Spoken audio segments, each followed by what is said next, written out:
안녕하세요. 스포츠고니의 김민곤입니다. 오늘은 다가오는 새벽에 있을 승부식 26회차에 발매된 해외 축구 두 경기를 분석해보는 시간 가지도록 하겠습니다. 무엇보다 오늘 준비한 두 경기 모두 컵 경기 일정인 만큼 대다수의 팀들이 리그 일정과 병행해야 하는 컵 대회이기에 선수단 구성에 어느 정도 로테이션이 가동될 가능성을 배제할 수 없을 뿐더러 경기를 치른 지 얼마 지나지 않아 또다시 경기를 치르는 팀들도 있기에 체력적인 부담 역시도 가장 큰 변수 중 하나라고 생각되었습니다. 여러분들께서도 리그 일정이 아닌 컵 대회 일정을 베팅하시기 전에는 반드시 구단의 향후 일정들과 부상자 현황 등을 살피시는 것을 권장드리면서 오늘의 해외 축구 두 경기 분석 지금 바로 시작해 보도록 하겠습니다. 영상이 설득력 있었다 생각되셨다면 좋아요와 구독 한번 부탁드리도록 하겠습니다. 먼저 오늘의 첫 번째 경기는 루턴타운과 맨체스터 시티의 FA컵 16강 맞대결입니다. 홈팀 루턴타운은 3연패를 기록하고 말았습니다. 물론 맨유와 리버풀에게 당한 패배는 아쉽지만 세필드에게 3대1로 패배한 이후로는 모멘텀이 제법 꺾인 듯한 상황이라는 점이 아쉬운 양상이라 볼 수 있었는데요. 다만 맨시티를 상대로 올 시즌 홈에서 상당히 좋은 경기력을 보여주었다는 점은 감안해야 했고 전반적으로 압박을 중시하는 스타일이 좁은 홈구장에서 더욱 힘을 발휘하고 있는 상황입니다. 리그에서의 경기처럼 루턴이 라인을 끌어올리고 압박을 공격적으로 하기보다는 내려앉는 상황을 만들 것으로 보여졌고 다만 전반의 에너지 레벨을 후반까지 이어가지 못하는 것은 지난 경기에서도 드러났던 단점이었고 루턴이 맨시티를 상대로도 2대1로 결국 패배를 기록했으며 애초에 해당 경기에서도 맨시티의 분위기 자체가 좋지 않았다는 것도 큰 역할을 했다고 볼 수도 있었습니다. 이번 일정에서 루턴타운은 주전 레프트백인 도티와 오른쪽 수비인 하시오카를 비롯해서 팀의 가장 큰 주포이자 에이스인 아데바요 등 다수의 로테이션 멤버들이 부상으로 이탈할 예정입니다. 원정팀 맨시티는 지난 리그에서 1대0으로 본머스를 잡아냈습니다. 물론 경기력이 썩 좋아 보이는 상황은 아니었는데요. 본머스를 상대로는 늘 압박 싸움에서 유려함을 보여주면서 다득점을 쉽게 기록했었기 때문입니다. 물론 이번 경기에서의 주도권 자체는 맨시티에게 있다고 보는 것이 합당했는데요. 앞서 말씀드린 것처럼 맨시티라 루턴타운 원정에서 2대1로 신승하는 등 루턴의 밀집 수비와 두 줄 수비에 고전했던 것은 사실입니다. 다만 해당 경기에서는 홀란드와 도쿠 그리고 데브라이너가 모두 없는 상황이었다는 점은 생각해야 했고 물론 도쿠가 올 시즌 벌써부터 드리블 패턴이 읽히는 모습을 보여주는 것이 변수가 될 수 있겠지만 이 세 선수가 없던 전반기에도 일방적으로 몰아붙이면서 흐름을 타는 모습을 보여주는 등 체급과 전력 차이를 벌리는 모습은 충분히 보여주었다고 할 수 있었으며 맨시티는 이번 일정에서 그바르디올이 부상으로 이탈할 예정입니다.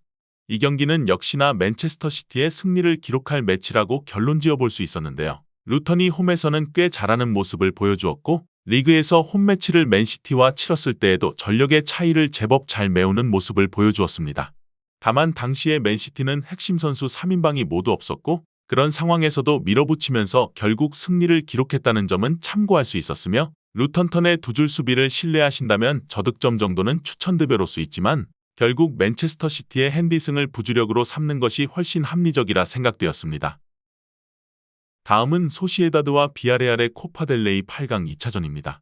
소시에다드는 지난 리그에서 비아레알에게 3대1 패배를 기록했습니다. 결국 6위 자리에서 내려오면서 유럽 대항전 진출권에서 밀려나고 말았는데요. 최근 득점력이 매우 떨어져 있는 가운데 공격진들의 전반적인 각성이 필요시되는 상황이며 최근 마요르카 원정에서 2대1로 승리한 경험이 있지만 해당 경기에서도 메리노가 활약하면서 극장골을 넣지 못했더라면 비겼을 경기나 다름없었고 올 시즌 사디크나 실바 등 9번 자리에서의 공격적인 효율이 최악에 가까운 상황이며 2대1로 이긴 마요르카전 이전 5경기에서 무득점으로 묶이기도 했던 소시에다드입니다.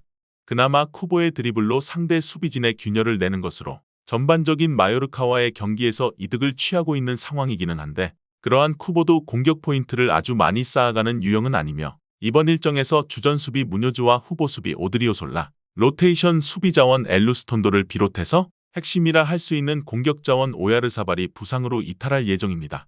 원정팀 마요르카는 지난 리그에서 알라베스와 1대1로 무승부를 기록했습니다. 서로가 상대의 수비를 공략하기 어려워하는 양상이 짙은 매치였고 결과가 아주 납득이 안 되는 경기는 아니었다고 할 수 있었습니다. 마요르카는 최근 11경기에서 2무와 9패로 상당히 약한 모습을 소시에다드에게 보여주고 있습니다. 물론 상대의 공격력을 아주 잘 막아내는 양상은 아닌데 문제는 원정에서는 이러한 실점 억제도 제법 부실한 모습을 보인다는 점이라 할 수 있습니다. 올 시즌 원정에서 7위 이상의 팀을 상대로 전패를 기록 중이며 2골 이상을 허용한 경기도 3경기가 되고 있는데요. 상대의 공격력이 영 좋지 못하다는 것도 사실이지만 마요르카도 무리키를 향한 직선적인 양상에 기대야 하는 상황이라 한 골 싸움에서 원정에서의 성과가 아쉽다고 볼 여지는 크다고 할 수 있으며 그나마 공격 자원인 프라츠가 코파델레이에서 활약 중인 것이 위안이라 할 수 있으며 이번 일정에서 주전 수비 마페오가 부상으로 이탈할 예정입니다.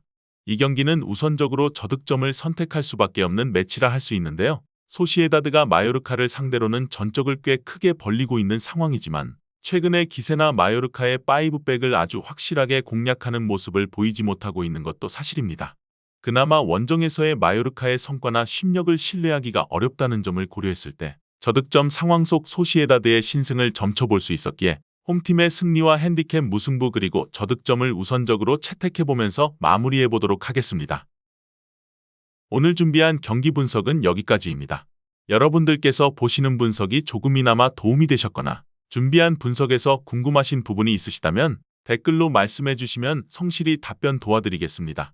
또한 현재의 분석을 토대로 한 최종적인 승부식 조합과 영상에서 다루지 않은 경기들에 대한 정보와 분석이 필요하신 분들께서는 하단의 댓글에 링크를 통해 경기 분석 문의 주시면 해외 축구 정보 공유방으로 무료로 입장 도와드리고 있으니 꼭 오셔서 추가적인 정보와 조합까지 받아보시는 것을 권장드리면서 오늘의 분석은 마무리해 보도록 하겠습니다.